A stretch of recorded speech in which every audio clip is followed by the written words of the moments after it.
सोम सूत्र किसे कहते हैं? शिवलिंग में एक स्थान का नाम है सोम सूत्र। अर्ध सोम सूत्रांत मित्यर्थ शिव प्रदक्षिणी कुर्वन् सोम सूत्र न लंघेतीति वाचनांतरात्।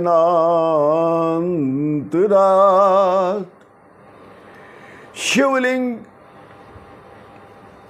की निर्माली या निर्माल्य को ही सोम सूत्र कहा जाता है, अर्थात अर्घा से जलहरी से जिस तरफ से शिवलिंग का जल गिरता है उसी को सोम सूत्र कहा जाता है।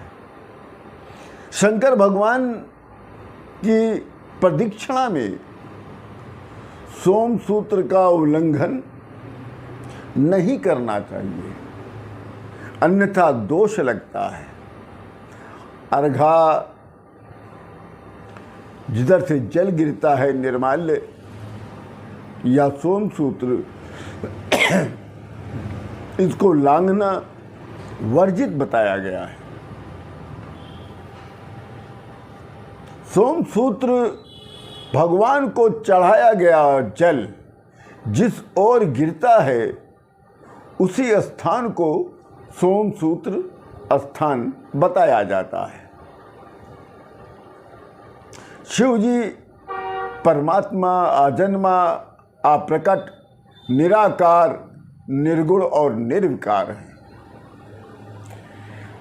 आजन्मा का अर्थ होता है जिसका कभी जन्म ही ना हुआ हो और जिसका कभी भी जन्म ना हो, उसको आजन्मा कहते हैं। प्रकट का अर्थ होता है जो किसी भी गर्भ से उत्पन्न ना होकर स्वयंभू रूप में प्रकट हुआ हो, और अप्रकट उसे कहते हैं जो स्वयंभू प्रकट भी नहीं है। निराकार अर्थात जिसका कोई आकार नहीं है। निर्गुण जिसमें किसी प्रकार का कोई भी गुण नहीं है। निर्विकार जिसमें किसी प्रकार का कोई विकार या दोष नहीं है, उसे शंकर भगवान कहते हैं। सोम सूत्र को लांघा नहीं जाता है। निर्माल सोम सूत्र जिधर से जल गिरता है उस तरफ से लांघा नहीं जाता है, इसीलिए शिवजी की आधी परिक्रमा की जाती है। अब क्यों नहीं लांघा जाता है और क्यों नहीं लांघना चाहिए, इस पर तो बहुत ही विस्तार से बताया जा सकता है, मगर आज हमारा जो लेख है वो संक्षिप्त है। जब व्यक्ति शिवलिंग की आधी परिक्रमा करता है तो उसे चंद्राकार परिक्रमा कहते हैं। क्यों? क्योंकि शिवलिंग को ज्योति माना गया है और उसके आसपास के क्षेत्र को चंद्रमा माना गया है। आपने आसमान में अर्धचंद्र के ऊपर एक शुक्र का तारा भी देखा होगा।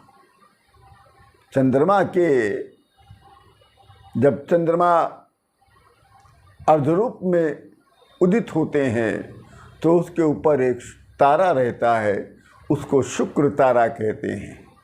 यह शिवलिंग उसका प्रतीक ही नहीं बल्कि संपूर्ण ब्रह्मांड ज्योतिर्लिंग के ही समान है।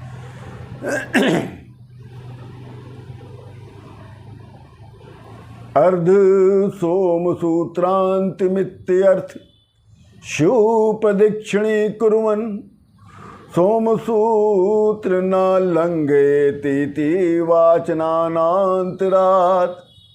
सोम सूत्र को निर्मली भी कहा जाता है और यहाँ पर शंकर भगवान का स्वयं का आदेश है कि प्रदक्षिणा के समय सोम सूत्र का उल्लंघन नहीं करना चाहिए। इसमें बहुत सा जो भी दोष लगता है वो 7 जन्म का लगता है। और इस प्रकार के हम तभी बताया करते हैं जब हमारे भक्त लोग हमसे कभी रुद्राभिषेक कराते हैं, विशेष रुद्राभिषेक जो हमारी पूरी रात का होता है। मैं चतुर्दशी की रात से करता हूँ, तो उसी समय एक एक चीज़ अपने भक्तों को मैं शिवलिंग और शंकर भगवान से संबंधित मैं बताया करता हूँ। इसी के साथ आप सभी लोगों को राम राम।